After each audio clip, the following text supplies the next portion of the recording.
ದುಬಾರೆಯಲ್ಲಿ ನೂತನ ತೂಗು ಸೇತುವೆ ನಿರ್ಮಾಣಕ್ಕೆ ಶಂಕುಸ್ಥಾಪನೆ ನೆರವೇರಿಸಲು ಅರಣ್ಯ ಜೀವಿಶಾಸ್ತ್ರ ಮತ್ತು ಪರಿಸರ ಸಚಿವರಾದ ಈಶ್ವರ್ ಖಂಡ್ರೆ ಕೊಡಗು ಪ್ರವಾಸ ಹಮ್ಮಿಕೊಂಡಿದ್ದರು. ಈ ವಿಚಾರ ತಿಳಿದ ಭಾರತೀಯ ಜನತಾ ಪಕ್ಷ ಪ್ರತಿಭಟನೆಗೆ ನಿರ್ಧರಿಸಿತು. ಇಂದು ಏನು ಅರಣ್ಯ ಸಚಿವರು ಕೊಡಗಿಗೆ ಪ್ರಥಮ ಬಾರಿಗೆ ಆಗಮಿಸಿದ್ದಾರೆ. ಏನು ಆನೆ ತುಳಿತಕ್ಕೆ 45-46 ಜನ 3 ವರ್ಷದಲ್ಲಿ ಮೃತಪಟ್ಟಿದ್ದಾರೆ. ಆ ಮೃತಪಟ್ಟಂಥ ಸಂದರ್ಭದಲ್ಲಿ ಇವರು ಸಾತ್ಮಾನ ಹೇಳಕ್ಕಾದರೂ ಇಲ್ಲಿಗೆ ಒಂದ್ಸಲ ಬರಲಿಲ್ಲ. ಬೇರೆ ಏನು ಮೃತಪಟ್ಟಂಥ ಮನೆಗಳಿಗಾದರೂ ಒಂದೊಂದ್ಸಲ ಭೇಟಿಯನ್ನು ಕೊಡಲಿಲ್ಲ. ಆದರೆ ಈಗ ಏನು ದುಬಾರಿಯಲ್ಲಿ ಶಂಕುಸ್ಥಾಪನೆಯನ್ನು ನಿರ್ಮಾಣ ಮಾಡಲಿಕ್ಕೆ ಬರ್ತಾ ಇದ್ದಾರೆ. ಇದನ್ನು ನಾವು ಖಂಡಿಸಿ ಭಾರತೀಯ ಜನತಾ ಪಾರ್ಟಿಯಿಂದ ನಾವು ಇವತ್ತು ಪ್ರತಿಭಟನೆಯನ್ನು ಹಮ್ಮಿಕೊಂಡಿದ್ದೀವಿ. ಮಧ್ಯಾಹ್ನ 12 ಗಂಟೆಗೆ ಶಂಕುಸ್ಥಾಪನೆಗೆ ಸಮಯ ನಿಗದಿಯಾಗಿತ್ತು. ಆದರೆ ಸಮಯ ಮೀರಿದರೂ ಸಚಿವರ ಆಗಮನವಾಗಿರಲಿಲ್ಲ. ಕುಶಲನಗರದ ಗುಡ್ಡೆಹೊಸೂರು ಶ್ರೀ ಶಿವಕುಮಾರ ಸ್ವಾಮೀಜಿ ವೃತ್ತದ ಬಳಿ ಸಚಿವರ ವಾಹನವೆಂದು ಭಾವಿಸಿದ ಬಿಜೆಪಿ ಕಾರ್ಯಕರ್ತರು ಸಚಿವ ಈಶ್ವರ್ ಖಂಡ್ರೆ ವಿರುದ್ಧ ಘೋಷಣೆ ಕೂಗುತ್ತಾ ಪ್ರತಿಭಟನೆ ನಡೆಸಲು ಮುಂದಾದರು. ಕೊಡಗು ಜಿಲ್ಲೆಯಲ್ಲಿ ಕಾಡಾನೆ ಹಾವಳಿ ಮಿತಿ ಮೀರಿದ್ದು, ಆನೆ ತುಳಿತಕ್ಕೊಳಗಾಗಿ ಸಾಕಷ್ಟು ಮಂದಿ ಪ್ರಾಣ ಕಳೆದುಕೊಂಡಿದ್ದಾರೆ. ಕಾಡಾನೆ ದಾಳಿಯಿಂದ ಸಾವು ನೋವುಗಳಾದಾಗ ಇತ್ತ ತಿರುಗಿಯೂ ನೋಡದ ಅರಣ್ಯ ಸಚಿವರು ದುಬಾರೆ ತೂಗು ಸೇತುವೆ ನಿರ್ಮಾಣದ ಶಂಕುಸ್ಥಾಪನೆಗೆ ಆಗಮಿಸುತ್ತಿರುವುದು ಖಂಡನೀಯ ಎಂದು ಸೋಮವಾರಪೇಟೆ ಮಂಡಲ ಬಿಜೆಪಿ ವತಿಯಿಂದ ಕಪ್ಪು ಬಟ್ಟೆ ಪ್ರದರ್ಶಿಸಿ ಸಚಿವರ ನಡೆಗೆ ತೀವ್ರ ವಿರೋಧ ವ್ಯಕ್ತಪಡಿಸಲಾಯಿತು. ಪ್ರತಿಭಟನೆಯಿಂದಾಗಿ ಹೆದ್ದಾರಿಯಲ್ಲಿ ವಾಹನ ಸಂಚಾರಕ್ಕೆ ಅಡ್ಡಿಯುಂಟಾಗಿತ್ತು. ಸ್ಥಳಕ್ಕಾಗಮಿಸಿದ ಪೊಲೀಸರು ಪ್ರತಿಭಟನಾಕಾರರ ಮನವೊಲಿಕೆಗೆ ಪ್ರಯತ್ನಿಸಿದ್ರು.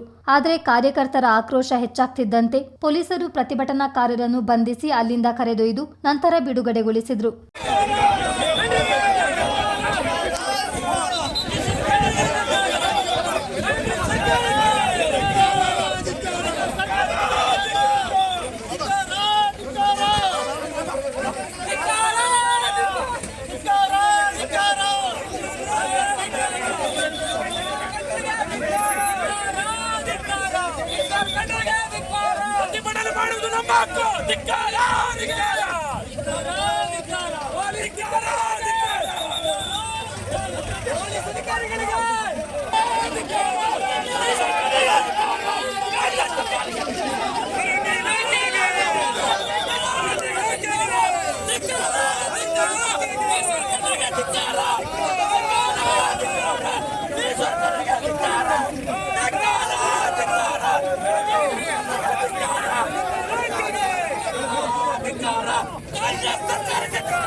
ಪೊಲೀಸರು ಪ್ರತಿಭಟನಾಕಾರರನ್ನು ಬಂಧಿಸುತ್ತಿದ್ದಂತೆ ಪೊಲೀಸರ ವಿರುದ್ಧವೂ ಧಿಕ್ಕಾರದ ಘೋಷಣೆ ಮೊಳಗಿದವು. ಭಂಡ ಸರ್ಕಾರಕ್ಕೆ ನೀತಿ ನಿಯಮಗಳೇ ಇಲ್ಲ ಎಂದು ಕಿಡಿಕಾರಿದ್ರು. ಈ ಸಂದರ್ಭ ಬಿಜೆಪಿ ಮಾಜಿ ಜಿಲ್ಲಾಧ್ಯಕ್ಷ ಬಿಬಿ ಭಾರತೀಶ್, ಸೋಮವಾರಪೇಟೆ ಮಂಡಲಾಧ್ಯಕ್ಷ ಗೌತಮ್ ಸೇರಿದಂತೆ ಪಕ್ಷದ ಪ್ರಮುಖರು, ಕಾರ್ಯಕರ್ತರು ಇದ್ದರು. ಚಿತ್ತಾರ ನ್ಯೂಸ್, ಮಡಿಕೇರಿ.